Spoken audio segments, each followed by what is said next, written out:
Welcome, everybody, to another episode of Imagine Your Future podcast. Steve Hall with my co-host, Karen Collyer. Once again, we're excited to be back on the air and get everything rocking. So today we've got Iain Fisher with us. Iain is a director in our research group and really a guru on the future of work. So Iain, I know you're just coming off a really long road trip with a couple great events. Why don't you tell us a little bit about yourself and tell us about your travels recently?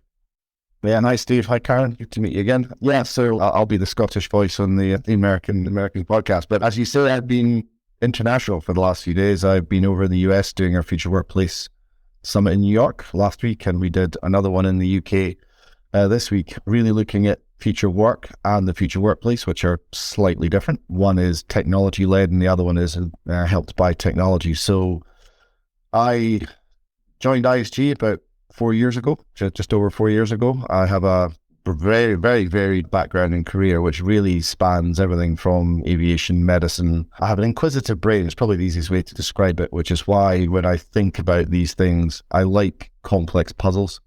I like the ability to solve things that have complex moving parts, and the future work really is very complex. You know, we put a London-style transit map up at the Future Workplace, and as you'll see from the LinkedIn post, people loved it. It was pulling together a very complicated idea, but putting it into a very simple diagram. Well, I say simple, it was a complex diagram, but they understood the simplicity of the bits they were looking at. And what it means is people can focus on what they need to look at and understand how it impacts the area of future workplace. So I think there's two things. There's future work and there's future workplace. So I'm here to talk about both. Let's start with the future of work. Okay.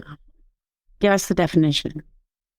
So the future of work is really the types of work we're going to do in the future, which is different from the future workplace, which is where we're going to work and how we're going to work. So the future of work really looks around the types of roles that we will have in the future. Now, I did this, like I said, in the US and the UK. There is a changing landscape, no matter where you go for your data, whether it's the World Economic Forum, whether it's the OECD, the various labour market reports, even the UK for the ONS. We are starting to see a reduction in the typical types of role that we would normally expect in the office, right? So the pandemic gave us a very stark look at what we do and how we do it. So the future work is no longer going to a place to work. It is no longer traditional business models. They had to change, and therefore organizations and enterprises have to fundamentally adapt what they do, what they sell, and how they sell it, the products they sell, and how they get them to the customer, because the customer is effectively much more switched on, much more demanding, much more fickle, because there's also conscientious consumerism in there. And therefore the work that we do to get those products and services to market, it changes, and it's much more automated.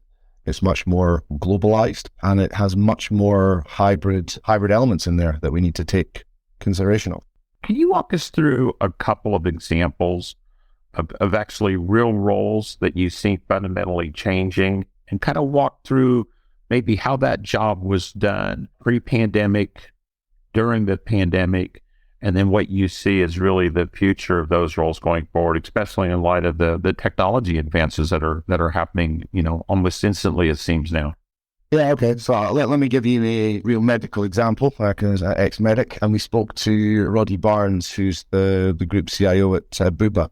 So this is a real example that we discussed on stage. So one of them is around medical treatment. Pre-pandemic, you effectively fell ill, you phoned a GP, or you phoned your medical practitioner, you booked an appointment, you waited, I don't know, anywhere from a week to 2 weeks, whatever. That's a very hot topic, that's a different discussion. You waited a while for an appointment, and then you went and you were seen, right? You may have got some clinical guidance or intervention at that establishment, or you were then referred onwards. Now, what we've seen is much more automated responses in terms of booking appointments. So we had another guest at the Future Workplace Summit who was saying that they effectively built an automated platform that allowed people to, it's full of, I think it was one of our ISG colleagues, JR, who was telling us they built about 12,000 appointments a day they're booking through this automation that's been put into the NHS. Now that means that you're taking work off front desks and kind of the frontline nursing, the frontline receptionist who have to do all the booking, who have to look at the prescriptions, who have to look at all that kind of. The automation means that the the highly automatable, highly repetitive, low value work has been done by machine. Then you get to, whether you agree it or not, you get to see a doctor, sometimes by phone or sometimes by video. There is also now AI apps that are out there. You can download one like Babylon, for instance. That was discussed as well. And that will look at some certain health characteristics and risk profile your diagnosis. And it will then prioritize you into either a queue to see someone, give you a video appointment, or you can immediately get referred through to secondary care provider. Once you get there, the job of a doctor has also changed. So no longer, I remember being on wards where I had to, just 4 or 5 inch, half foot thick notes for some elderly patients. You had to carry them around in a tray. You had to push them in a trolley, carry them in a tray, open them up at the right page, write in the detail. And now you have digital technology that allows you to do that there and then. We discussed the fact that these are legal documents. These are things that you have to write down, have to be recorded for, basically audit purposes, for legal treatment purposes, and the doctor is liable. So having things that you remember live is much better than remembering after a ward round, having seen 16 patients on a ward, what Mrs. Jones had in Bay 4A, that kind of thing. It was just, the job itself has become much more digitized. It's much more real.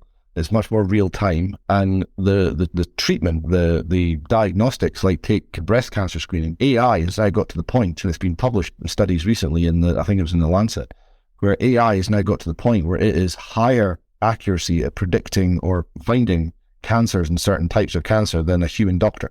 So we've now got to the point where technology is aiding, not replacing, but aiding medical practitioners. You then go to things like banks. We looked at the pandemic, the retail network shut down. You couldn't go to a physical location. Everything went online. And now most banking is done online. Most people do not go to a branch. And certain banks in the centre of London, I've got friends who they have changed their office space to become the touchdown spots for employees. So they've had to change their entire working model to fit asset model, where it's just a property in their technology, to make sure they can continue working, because people are consuming their services in a different way. So technology is everywhere. Workplace has changed, and the future of work is different. Yeah, I think that's pretty amazing as well, as you kind of talk through it and think about it. So it's really, the roles for each one of those individuals impacting the piece, whether it's the nurse, the receptionist, the doctor, how they integrate, the bank teller, the IT person sitting there. Everybody's role has really changed as we think about the future of work. And what about the human experience, right? If I think about going to the doctor, there's this sense of unease, there's this nervousness. You don't necessarily want to be, just a tricorder going through and saying, right, let's use Star Trek on here since we're talking about the future, right? And having Dr. McCoy say, all good, Jim. How do you maintain and still make sure that you've got that human element, that empathy aspect to it, especially for, not just the elderly, but the younger, where, being sick, there's more of an experience there. How do you see that sort of being integrated into as we move further and further down the technological path?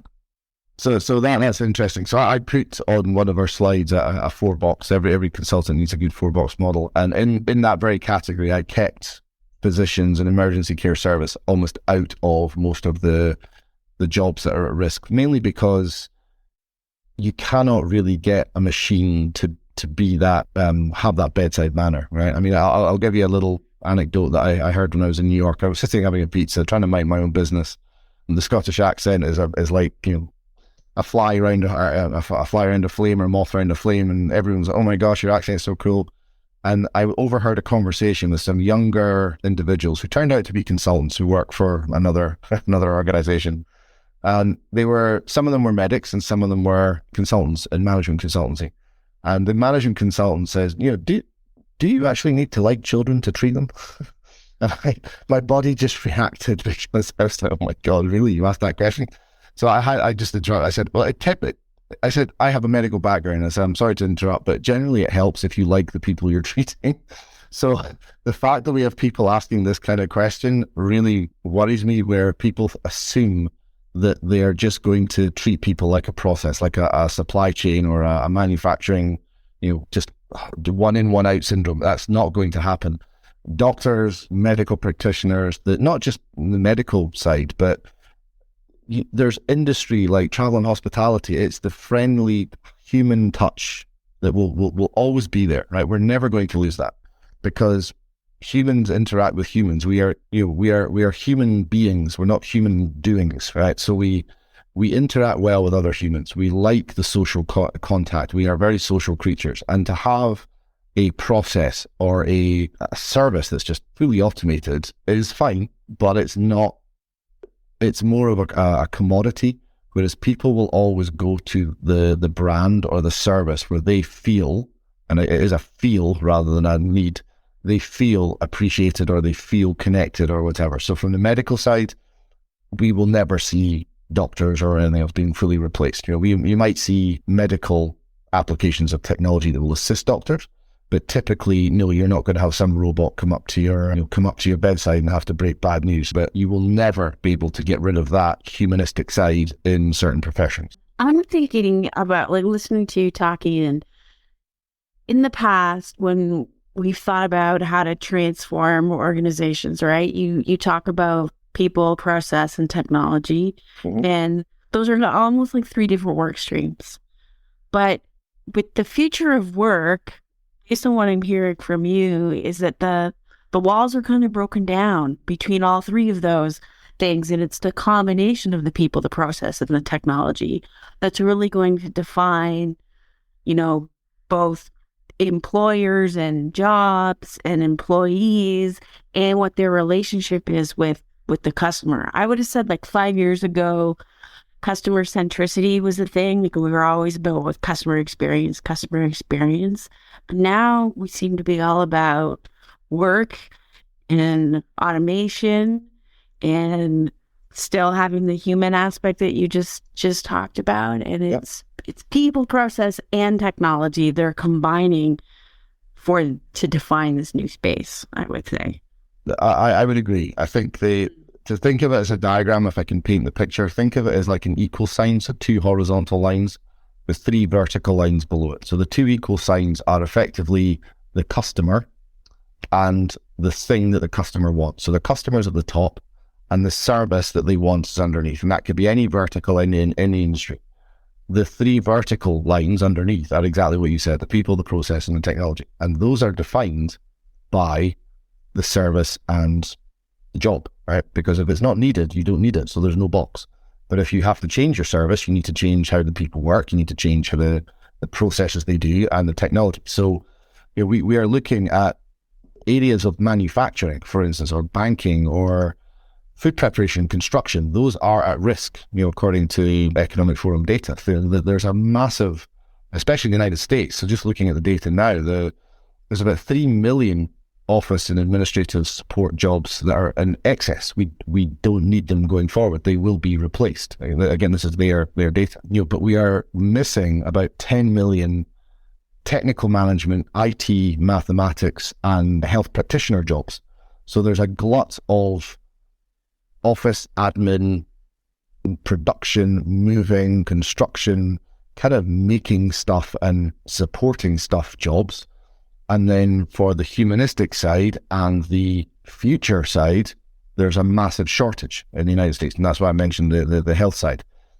Looking forwards, there's only really two things you need to think about. One is the job you have and the ability or the need for it going forward.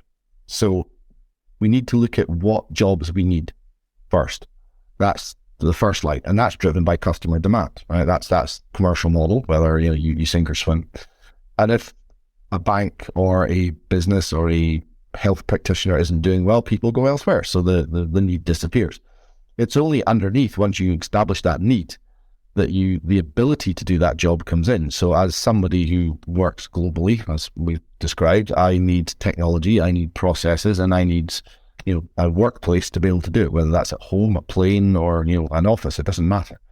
So there are different areas of jobs, and the ability is driven by the market. So if I'm not needed, I need to get retrained. And this is what we're starting to see. So moving on to the first part of your question around the future workplace, the future of work and what that looks like. We're starting to see new types of job that we've never seen before. So in banking, that's one of the reasons I mentioned banking.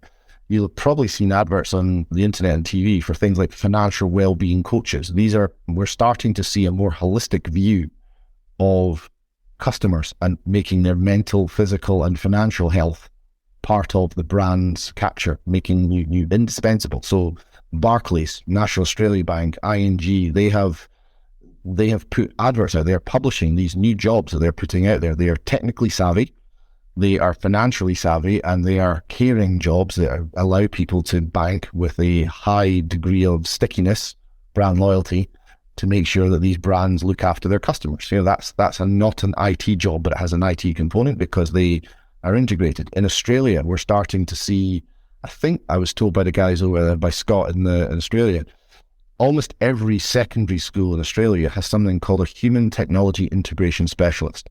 They are people who work with the school and work with the teachers and the parents to make sure that you get the most out of the technology that you have to learn. And that could be the iPad you use in school, or it could be whatever else. So they are effectively the conduit between the technology and the human experience. So that's quite cool. But there's lots more. That was the main thrust of the future workplace, some of the new jobs we're seeing in the future. But it's a fascinating subject. Yeah, I think you're so right, Iain. I love the optimism that came out of the future of work and the discussion with it, because quite frankly, you're right. There's so many new jobs are created, and jobs that don't even have definitions yet as we go forward.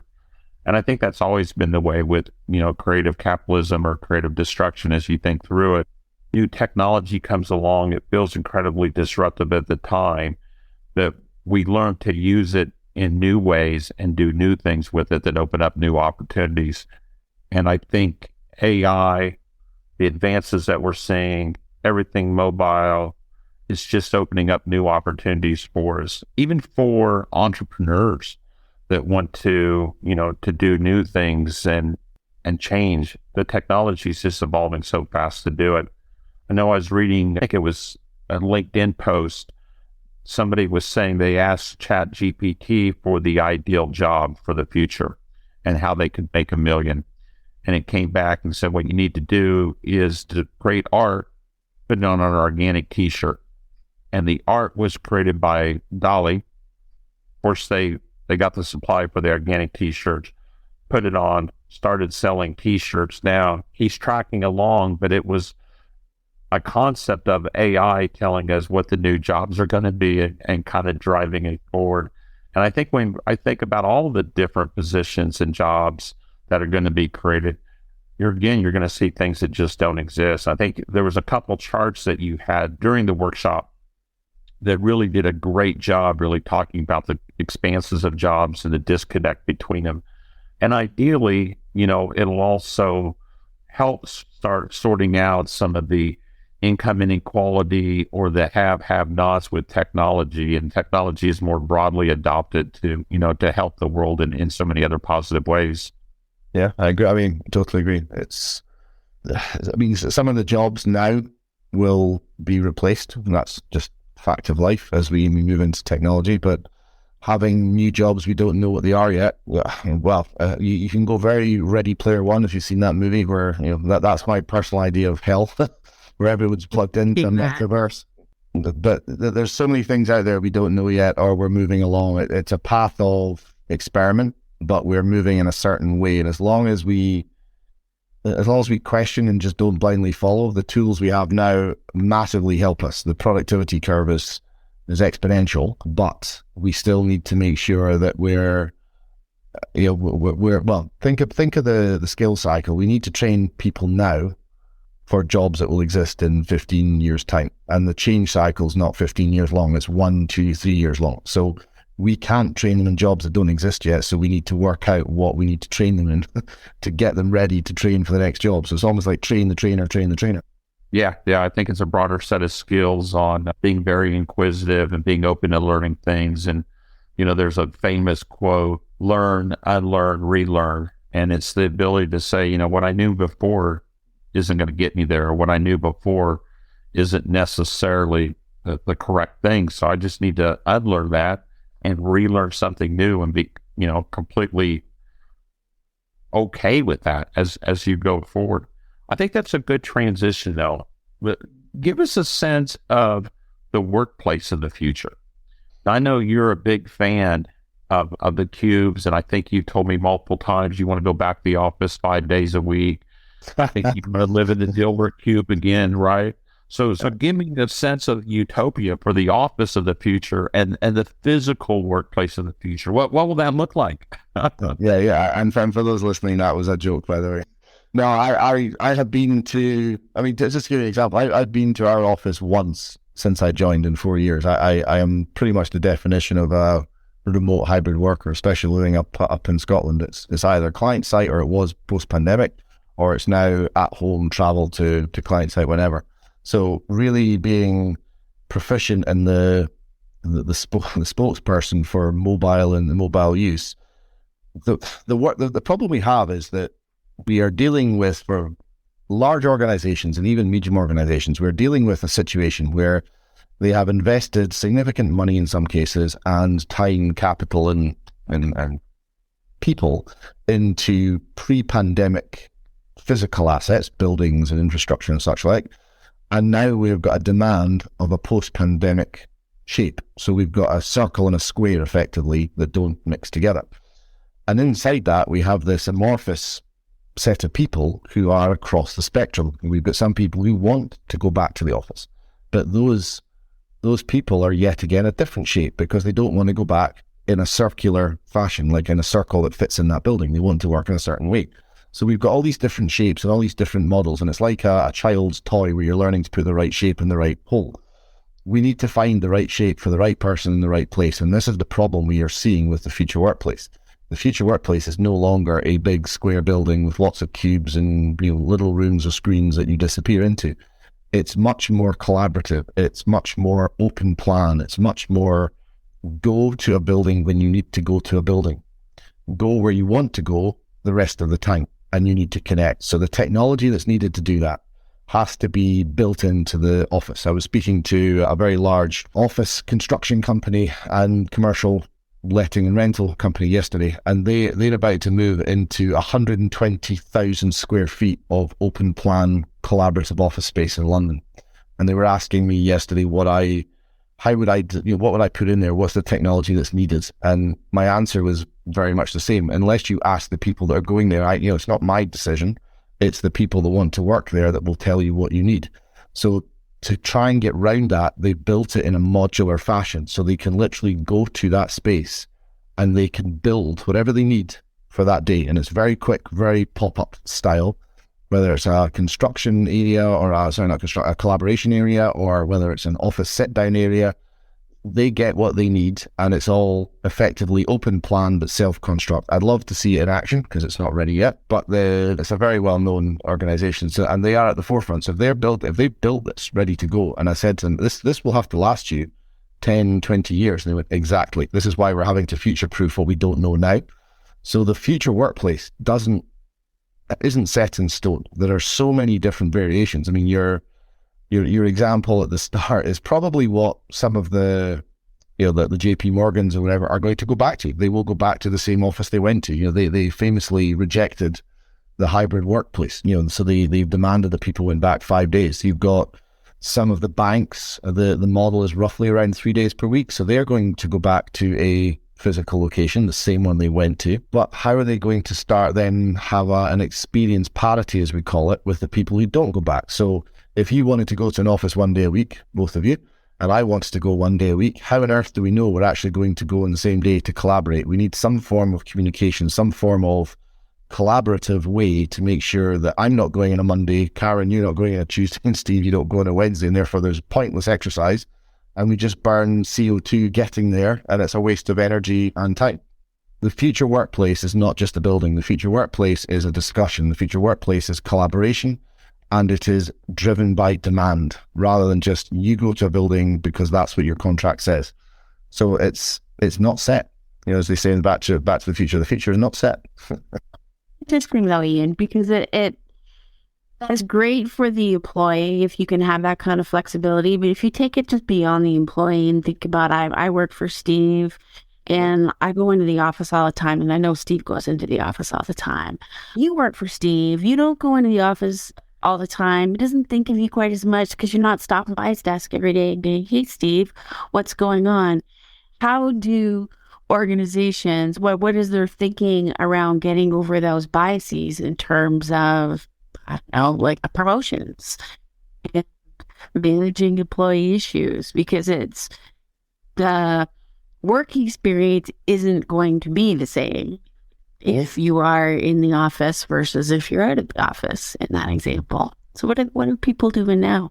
So that's a really important question, because that was one of the main topics, one of the panels yesterday. I'll give you two real examples. So we had one in the US where the person very courageously said that the manager, the chief exec, insisted that the company was all going to go back 5 days a week. Within 8 weeks, their attrition rate was running at 38%. People voted with their feet and left because they weren't used to it, they didn't like it, and it felt alien. When they've tried to change it and rapidly change the policy, not everyone decided to accept it. So the attrition rate overall went down to about 20%. So they lost a fifth of their workforce just because of a decision. Then you come to an organization like ours, and the same trend is true. It's down to management, effectively management behavior, management acceptance. You see some organizations that have very flexible policies, but that's because the traditional management of you are trusted to work. We understand that you will produce. This is not about productivity, it's about production. So you will produce the work we need you to produce. And they are more confident at having trust in the employee, but the relationship is there. Where the relationship isn't there, that's maybe more of a problem. But there should be no difference between somebody coming to an office and versus somebody working remotely for things like promotion or whatever else. The training of management is one of the biggest conversations that was had yesterday. So the British Heart Foundation were talking about it, Finastra, there was a whole bunch of organizations mentioning management training and management behavior on the hybrid workforce. So how they were making sure that management were up to speed on what they needed to do, had the pulse of the employees, because the great resignation is still kind of there. You know, the people, I wouldn't say it's as bad as it was when COVID hit and people all decided to resign. Then it was a great regret and such like. Now I call it the great thinkers, because you were still missing about 1.1 million in the UK in terms of people who are long-term sick or people who've just given up the workforce. That's, for a 25 million strong workforce, that's 5%. It's a lot, you know. That is a large proportion of the population, the working population, that we don't have. So we can't just say, come back to the office, or we can't just say, hey, do what you want. There has to be a happy medium. And that's what's important to make sure, and management are responsible for that. Yeah, I think you're spot on, Iain, with a lot of the thoughts there. I think leaders have to be more accessible than others, than ever, not than others. Everybody needs to be accessible, but we have to learn to use all sorts of different forms of communication and be open to that. So when I think about the open door policy that we were all taught and learned in the 90s and everything, that's really on steroids. And you have to be comfortable and transparent in your communications, whether that's on Teams or chat or what other mechanism that you may need. And you're bringing your whole self every time and being transparent, which isn't always a well-recognized leadership or manager trait. So it's important to be able to do that. Hey, we could go on, and I'd love to have you back as we go forward. I think the one thing that I think about as well, though, on the workplace of the future, the physical, is cities and governments, and a whole economy has been built around office locations. Mm-hmm. There's going to be massive change with that I think governments are taking right now, the sort of the easy approach. Put the pressure on the CEOs, put the pressure on the firms that are there, get them to come back to the office because the rest of the economy depends on it, right? Yep. Whether the local coffee shop, public transportation, whatever it may be. I can imagine reimagining the city and reimagining big cities on how we think about multi-purpose and everything else as we go forward. I think that would be a fascinating discussion and something for the politicians and all of us to think about as we go forward. But with that, thank you so much, Iain. I'm always inspired listening to you. I thought you just did a brilliant job both weeks at the conference. I think our clients, our sponsors, the press really walked away with a great vision of it. So thank you for that. And Karen, you want to take us home? Yeah, I do. Thank you, Iain. That was fantastic, super insightful. Really appreciated it. As always, everybody, if you liked today's episode, you can download previous episodes at ihg-1.com/podcasts or listen on whatever podcast application you're currently using. Thanks again for spending your time with us today. We really appreciate it, and we'll chat soon.